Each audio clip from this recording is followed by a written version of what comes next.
Hello, football family. Welcome into Huddle It Up Films. This is Jason. I have Reeta with me today. Reeta's joining me to talk about what she's looking for in the training camp coming up here for the Ravens. Reeta, would you just please take a second, introduce yourself, and tell people where they can find your thoughts on the Ravens? Sure. Again, my name's Reeta, better known as the NFL Chick. You can find me on Twitter, Instagram at the NFL Chick. Also, I do a podcast, the Gridiron Gals. That's GALS podcast. We're on Twitter as well at Gridiron Gals, and you can find us on iTunes, Spotify at Gridiron Gals podcast. And I'll have all of Rita's links down at the bottom. I'll probably flash them up on the screen so you can find her. But make sure you check out her podcast. And I love following her on Twitter. Variety of different thoughts from Reeta, I would say. And I love the way that she backs up her arguments. Like, even when I don't completely agree with you, Reeta, I'm like, you know what? She's kind of got a point there. So I really try to not be I try not to speak without having some basis of, factual information with me to back up my point. Because talking out of emotions, you go 9 times out of 10, you're probably wrong. So right. you got to speak with a little bit of logic, And one thing we learn about social media is people will pull your card very fast if you give inaccurate information. So I try not to do that. We might not agree on something, but maybe I gave you a valid point here or there. Exactly. And you know what? If we all thought the same and didn't disagree, then we're not thinking for ourselves. So absolutely. I love it. So make sure you guys check her out. But I brought Reeta on. Reeta is very in tune to the Ravens. That's the best way I can say it. And I just wanted to ask her about her expectations going into training camp. This video is going to be released probably right on the eve of training camp. So I wanted to bring her on and ask someone who was so connected to the organization. First of all, Reeta, let's talk about the offense. Is there any person or anything you're looking at? What are you going to be concentrating on the offensive side of the ball during this 3 or 4 weeks of the preseason? Well, I know this is probably beating a dead horse at this point, but guess what? I don't care. At this point, we want to see more work within the passing game. We know that has been, I don't want to say an Achilles heel, because we know that these guys can pass the ball. We just haven't seen more diverse situational passing. So I would like to see, and I don't think that we're going to get everything in training camp. Let me be clear. But what I would like to see is them focus more on passing, because what we know that you can do is run the football. That's never going to be a problem with this team. They're always going to be able to run the football. And having a second year of J.K. Dobbins should be fun. I think that, he will be just fine and a very good player to complement this offensive running game. But from a passing standpoint, you now have some guys that you got either via free agency or you've gotten via the draft that people really feel like can help elevate this football team. And when you look at them on paper, they're better than the skill players that you had last year. So what are you going to do with those guys? And again, I don't expect them to throw everything out on what they plan on doing in training camp. I'm sure they're going to give us some things in the regular season that we're not going to see. But I think what we want is just to see the work being put in. Are you trying to evolve and be better as a passing football team to have a little bit of balance? And again, I know this is something that we're all saying, but that tells you that it's a big problem, that we're all consistent about what it is. But also, you would hope that because of that, they've heard what we've had to say and they know that that's something that they need to work on and they'll move forward. But another thing that I think that the team really would be interested in rebuilding is the offensive line. With the draft picks that they've had and the free agency picks that the free agency moves that they've made, they appear to be revamped. And so it'll be interesting to see how they do, not only in the run game, but in pass protection as well. Because last year, pass protection at times was protrude. Yeah, especially up the middle, Reeta.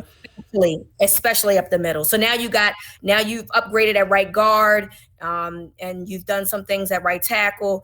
We know that Brown is gone, right? But I think that we all saw that coming at some point, whether it was this year or next year. That was going to be something that was going to happen. But Stanley comes back, so you want to see some progression in this offensive line, particularly in the pass game, that you did not see last year. And a lot of it has to do with the fact that there was a makeshift line week by week. It was different guys being shifted around doing different things because the loss of Stanley was so huge, as well as Yonda.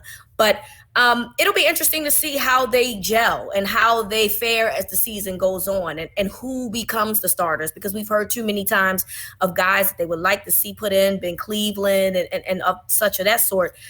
So it'll be interesting to see how this all plays out and what they decide to do with it while they still have time to get it right before the season starts.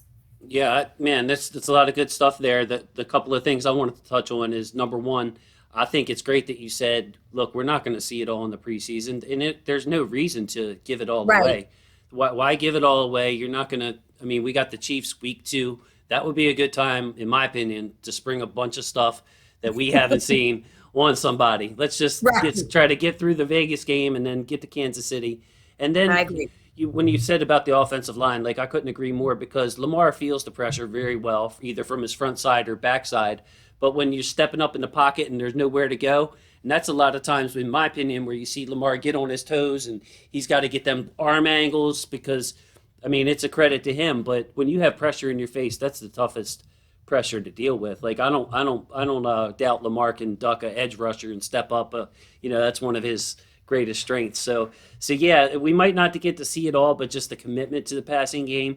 And I mean, Rita, like we have literally the best rushing team of all time. So Exactly. there's really nothing we need to see on that side of the or that part of the game. Let's just evolve this passing game. I really like Sammy's addition. I think Lamar's going to love throwing to him and the way he operates off schedule. But excuse me, to switch it to the other side, the defense. I'll give my opinion first on this, and then just see if you can Okay. get your thoughts.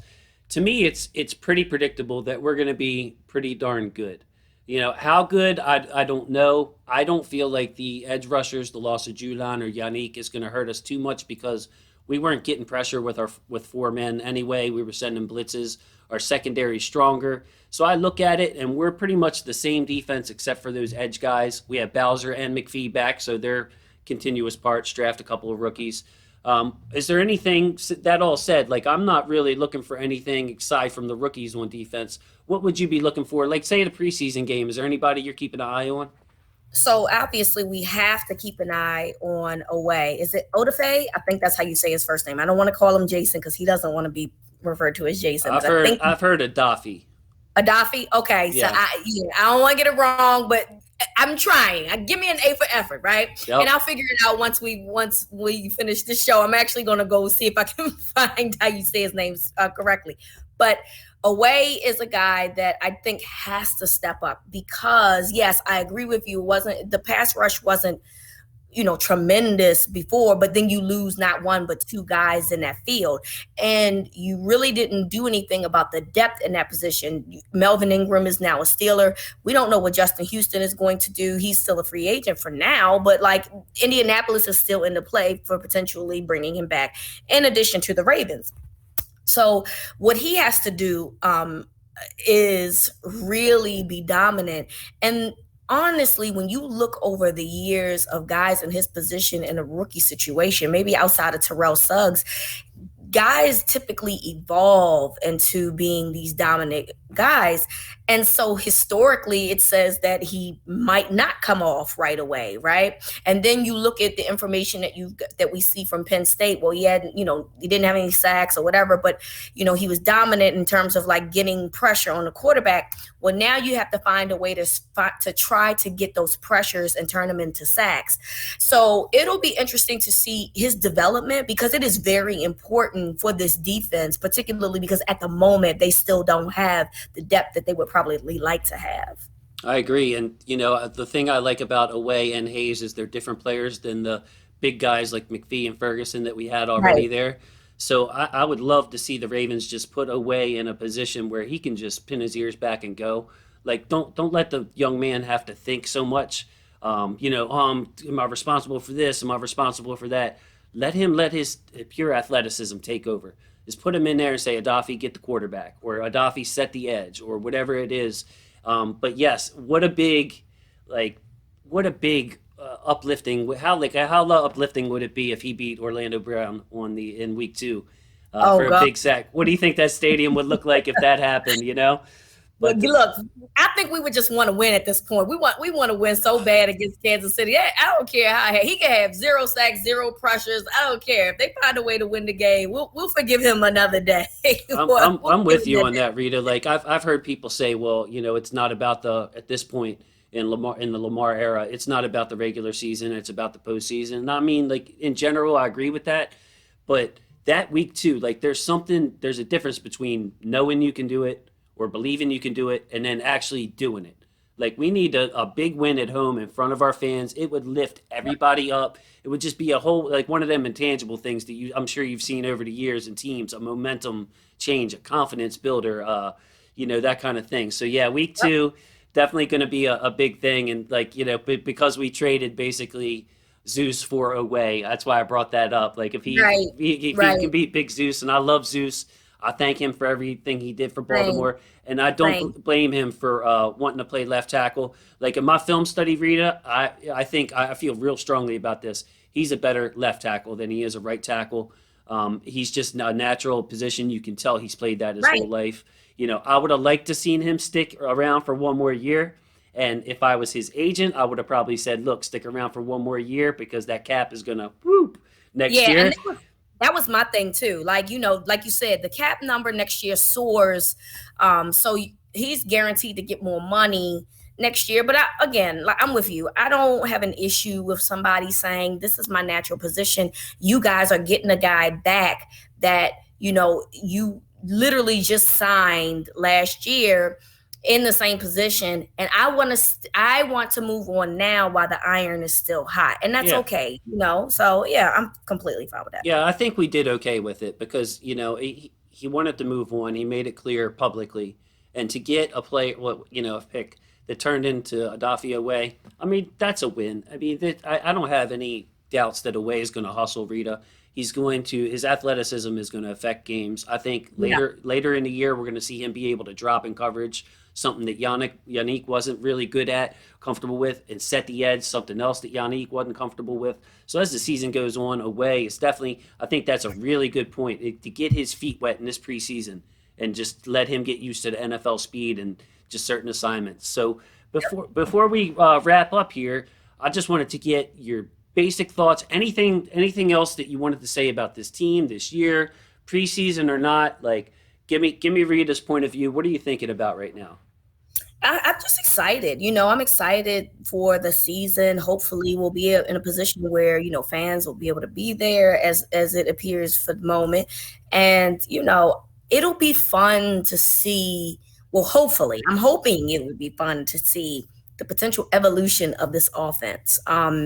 And it has to happen, right? Like it has to happen. We know the history of Greg Roman. He does this everywhere he goes, San Francisco and Buffalo. So it would be nice if now he finds a way to break his trend, because too many people know that there's a trend here. And so if he can be tired of it and say, I'm tired of y'all hearing, I'm tired of y'all talking about this.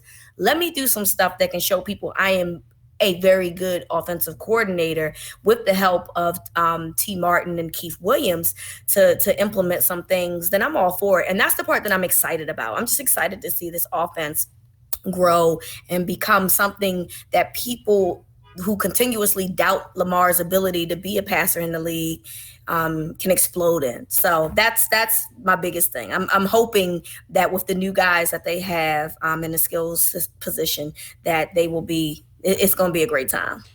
I mean, I'm sure you've seen some of my work on Lamar and my comments. Like, Yeah. I don't sweat it at all. Like, when people talk all this stuff, it's to me, it's just this because, like, if I was insecure about Lamar, I would get my feelings hurt. But I'm so confident in not only him as a player, but what his work ethic is and where Yes. his unselfishness, like the person himself, I'm bought into as a football. I mean, I don't know the man, but I can just go by what I see, how his teammates respond to him. Like I'm not trading Lamar for anything because I know what he's capable of, and to me, it's all talk. And then my final thoughts on Roman is He's got everything that he needs, Rita. He's got everything Yep. he needs. If he Yep. can just listen or incorporate what what Coach Keith has, you're building off the most successful running game in NFL history. So people have to pay attention to that.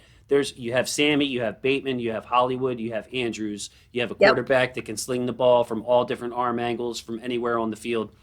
Greg Roman, just look, let's take some more shots. Let's Yep. just be a little more aggressive. Let's use this regular season to grow, to experiment. Look, if we're up 20 points, hey, maybe we open it up a little bit, Rita, and not Yep. have any concern for the other team's feelings because we got a passing game to work on. Yep, absolutely. Those are the times the best when you up that much. Like, hey, I can do some dangerous stuff here and there. Now I don't want you to get too cute because you can put somebody back into the game that Right. way. But yeah, I agree with that. I think, and back to your point with Lamar, I think that that's one of my greatest the things that I love about him most. I've watched Lamar since he first started playing in Louisville. It was literally his first game. So I've watched him grow. And the biggest thing that I remember Bobby Petrino saying about him while he was at Louisville was saying his best attribute was being able to take the criticism and listening and doing the work in the off season for him to get better. And statistically, that's what he did. He got better each year that he played in Louisville. I know from a numbers perspective, if you just looked up Pro Football Reference, you might not really see the difference just by looking at the numbers. But there was a lot of I think Louisville had they were one of the top teams in drops from wide receivers. He literally was playing with nobody. So people have to understand, like Jair Alexander, who I believe is the Green Bay Packers cornerback, was literally like the next best thing on that football team. Lamar ran that football team. The success literally was because of him. So it's really been fun to see him continue to do the work. And I think that that's something we're not really used to. And this is no dig on Joe because I love Joe Flacco. Okay, nobody say nothing bad about Joe Vincent Flacco. But one thing we didn't see in the past that we see now is the guys getting together in the off season and doing the work and being together and creating a flow that hopefully they can continue with in the regular season. So that's what you want to see. You want to see guys put themselves in positions to have a flow and to understand what each person does specifically and know where to go and where to throw it and things and such. So yeah, it'll be fun. I'm excited to see how those guys flow when the season gets rolling. Me too. It almost reminds me of Ray and Ed. It's just a different way. Like I had this discussion with somebody the other day where they're saying, well, the leadership of Ray and Ed, well, there's different ways to lead, Rita. Like, Yep. I mean, Some lead by example, much better than right. words. And Joe, like in his, not a case for Joe, but just defend him for a second. He was a tough player. I remember talking. Remember when we beat New England and everybody was upset because he only completed, I think it was 4 of 10. He went. Ray Rice Was had that. the playoff game, The the playoff 09 game. playoff game? Yep. Yeah, when Ray Rice took that open hand, Yeah. and he went 83 yards, I think it was. But Joe was so hurt in that game, he had to stand on the plane ride Yep. home. And like Joe played through pain, and he was a different kind of leader. So leadership manifests in all different ways. I agree. You don't have to have film study sessions like Ed Reed. You don't have to be a super motivator, hard worker at practice like Ray Lewis. You have to just be yourself. And believe me, Lamar has the players bought in. When it's time to work, they want to fly to him. He's willing to Yep. fly to them. It's just a beautiful thing to see. And just to echo, I think, a point you made earlier, it's a great time, Rita. It's a great time to be a Ravens fan. Like Absolutely. I'm glad my children are old enough to see this and to experience the LJ era. And I'm so happy that we're going to get to see him stay in Baltimore.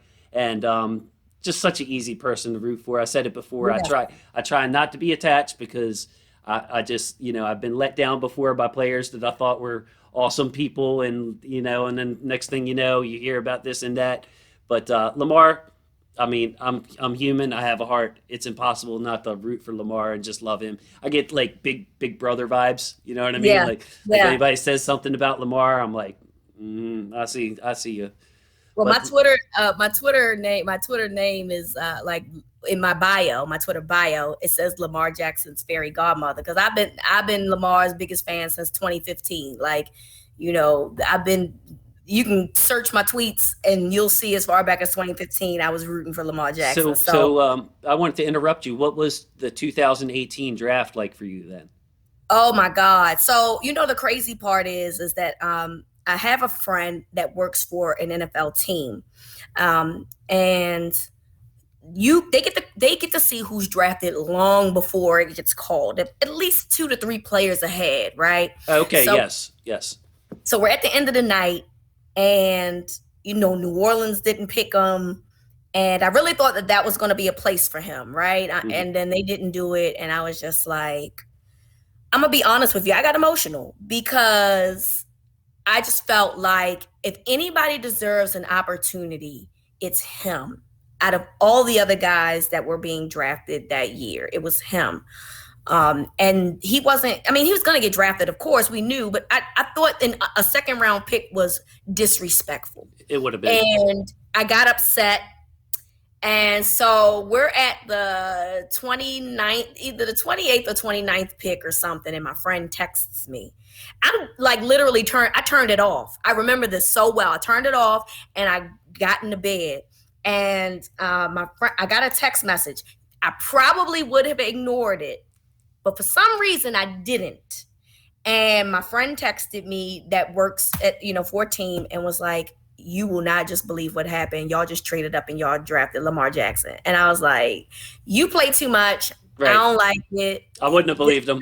This is not funny. And you know how I feel about Lamar. He's like, I swear on my mama, you just traded with the Eagles and you got Lamar Jackson. And I was like, are you kidding me? He's like, I swear, turn it. Because I was like, I turned the TV off and everything. He's like, no, turn it back on. I would not lie to you. I would not lie. So holding that information in for as long as I had was ridiculous because I couldn't tweet it, right? I couldn't tweet it out, right? This is confidential information somebody told me. But I literally jumped out of the bed, turned the TV back on and waited for the moment or whatever. And then it was just like, oh my God, I couldn't believe it. I could not believe what had happened at that moment. And I was just like, oh my God. So yeah, I'm glad that he texted me because I'm telling you, I would have missed all of that in real time. I was so done with the draft. I went to bed and was just like, I've had enough of this. I was a little upset myself, though, for 2 reasons.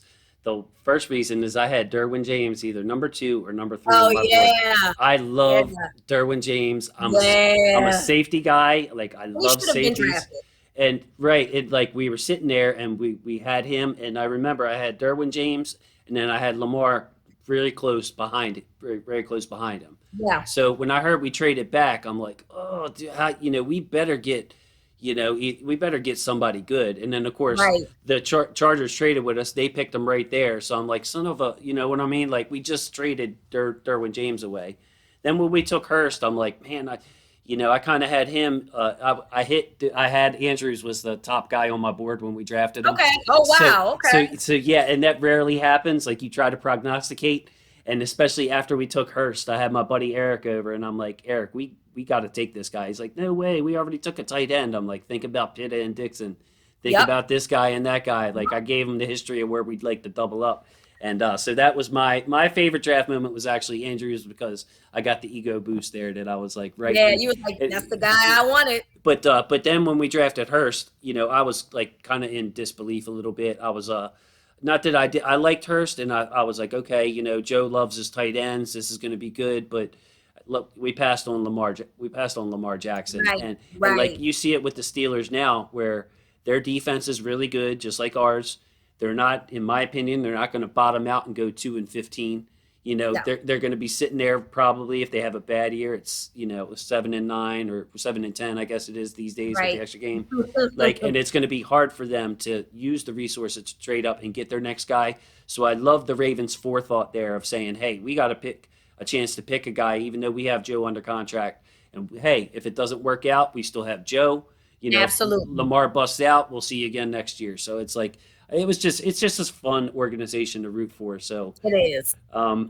Guys, I apologize. We're going over the normal time and breaking the rules, but I have Reeta here, and I've been trying to get her on, and I finally got her on, and I'm sure you guys will love her. We made it. So Reeta, hopefully next time you get breaking news, you see my little thing down there. It says Huddle with Us Films. Yeah, hey, I'm trustworthy. All right. Trustworthy. I'm trying to see. I've been asking like what is going on with Houston. I honestly don't think there's nothing going on yet. I just think, people don't he doesn't have to sign with anyone until training camp starts, so he can make the choices. The one thing that I do know with that situation is he wanted to make sure it was the right situation. So that means he lives in Atlanta. I believe his family lives in Georgia, and he didn't want to be too far away, or he wanted to make sure he was accessible. That was the Julio Jones situation as well. Let me make that clear. Julio Jones had the Titans at the top of their list, but it wasn't necessarily because he thought that they were a contender. Julio Jones wanted to be conveniently close to his family. So Nashville to Atlanta is about a 3.5-hour drive, maybe 40-minute plane ride, right? But it's drivable to get there. And he didn't want to uproot his whole family. So that situation made a lot of sense for Julio Jones. It is, from my understanding, that that's a similar situation with Justin Houston. He just wants to make sure that he doesn't have to move his children and everything around, his family around. So it'll be interesting to see how this plays out. But hopefully soon we'll know, what goes on. Can I ask you about Jarrell Casey? Because I've been going out on a limb lately. I'm on this Jarrell Casey bandwagon because here's my thing. Like I looked at Houston. I think he would help us. I'm not against it, but you're not getting the Justin Houston of even like 3 or 4 years ago. That's true. I mean, Father Time catches up to everybody. What I'm worried about is those monsters up front with their age, and I feel like that, like we talked about earlier, that pressure in your face. And then after this year, Reeta, we have like a big hole at defensive line with all these contracts running out. Yep. So, do you know anything about Jarrell Casey? Is a 2-year deal to the Ravens possible? If you heard anything about that man, just by chance. I haven't heard anything. I'm not against it though. I think that's a good option to have. I mean, you don't have many, right? But you still want to get some depth at some point. You're right I still think that Houston probably would be the most popular choice because of his past production. Even though I agree with you, it doesn't mean that, each year a player gets older, it's kind of, you don't know what you're going to get. But yeah, I don't know anything about Casey personally in terms of like what is happening here, but I like the idea if Houston decides that he wants to stay in Indianapolis. So hopefully, because training camp is coming up, we'll know soon. Geno Atkins is another guy that fits. Same thing. Like if you can rotate those 4 in around Brandon Williams, and Calais can play end pretty much. So you got Wolf and Calais can play end. Like let's just have an embarrassment of riches somewhere and match that secondary, man, not let it go to waste. But I agree. Reeta, thank you so much. I always say football is family. Please follow Reeta, and I'll have your podcast down linked at the bottom. I'm gonna have to get on that and listen because I just got to following you, just found you. So it's been an amazing journey. And to everybody out there, if you're still listening, thank you so much for supporting my interviews. I've brought people on, and it wasn't just about trying to get big names and people that cover the Ravens like Reeta. It was just everyday voices on Twitter, and it's just been so great to get to know everybody. Hopefully I'll get the nerve to put out just the general thank you video, but I wanted to say that.